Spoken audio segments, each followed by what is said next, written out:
ជំរាបសួរអូមីអ្នកគ្នាថ្ងៃនេះក៏មក review ជារ៉េ02ពណ៌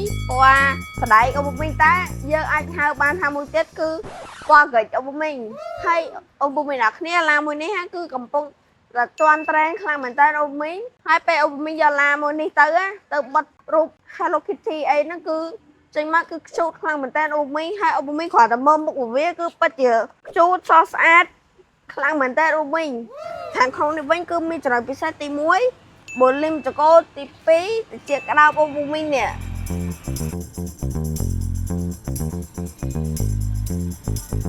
មកមើលឡៃនេះវិញគឺមានឡាមួយនេះគឺមានប្រព័ន្ធ Eco Mode កាត់បន្ថយការស៊ីសាំងបានល្អអូមី design មកគឺមានកន្លែងដាក់សោសម្រាប់យើងដាក់សោអីនេះអូមីមិនមែនទៅដាក់មួយដបទឹកនាំទៅឆាប់ខូចថ្មសោអីអូមីហើយអូមីនេះពុកកៅអីបើវាវិញគឺពុកស្បែកអូមីស្រួលអង្គុយខ្លាំងណាស់អូមីហើយអានេះវិញគឺគេមានរុនតូចអីហ្នឹងគឺសម្រាប់បញ្ចេញអាខ្សោយត្រជាក់មកក្នុងយើងគឺអត់មានឲ្យអូមីដល់គ្នាបែកញើសខ្នងឯអូមីហើយអូមីដល់គ្នាបើសិនជាអូមីណាដែលមានអីវ៉ាន់ច្រើនអីហ្នឹងគឺអូមីអាចដាក់នៅលើដបនេះបានអូមីនេះសំខាន់នៅលើនោះវិញគឺគេដាក់អីវ៉ាន់បានច្រើនខ្លាំងមែនតើអូមីដល់គ្នាមកមើលចំណុចពិសេសនៅខាងក្នុងវិញគឺពិតជាធំទូលាយខ្លាំងមែនតើអូមីនេះអូមីហើយជង្គង់កពៅវែងហើយនៅតែអង្គុយទៅអត់ទៅជង្គង់ទៀតអូមីហើយសម្រាប់អូមីណាដែលមានកម្ពស់ខ្ពស់ឬក៏ជង្គង់វែងអីហ្នឹងគឺអូមីអាចទិញឡាននេះទៅគឺជិះស្រួលខ្លាំងមែនតើអូមីខាងក្រោយនេះវិញគឺ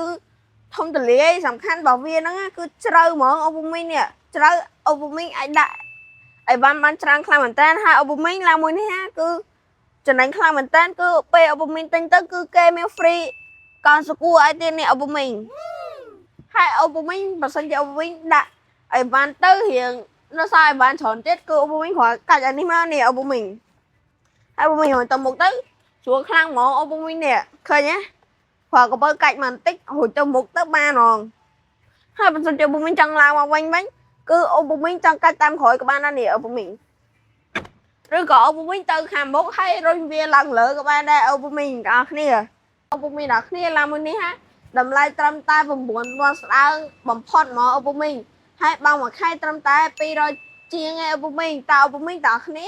អូមីដល់គ្នាចង់បានឬបងរំលោះត្រឹមតែឯកសារ2តែញ៉ាំបានមួយចំពោះគ្រួសារមួយនឹងលុយកាក់100ទេអូមីហើយបើសិនជាអូមីដល់គ្នាគឺជាអ្នករ៉ាស៊ីថតកន្លែងរ៉ាស៊ីមកជម្រាបលាអូមីដល់គ្នា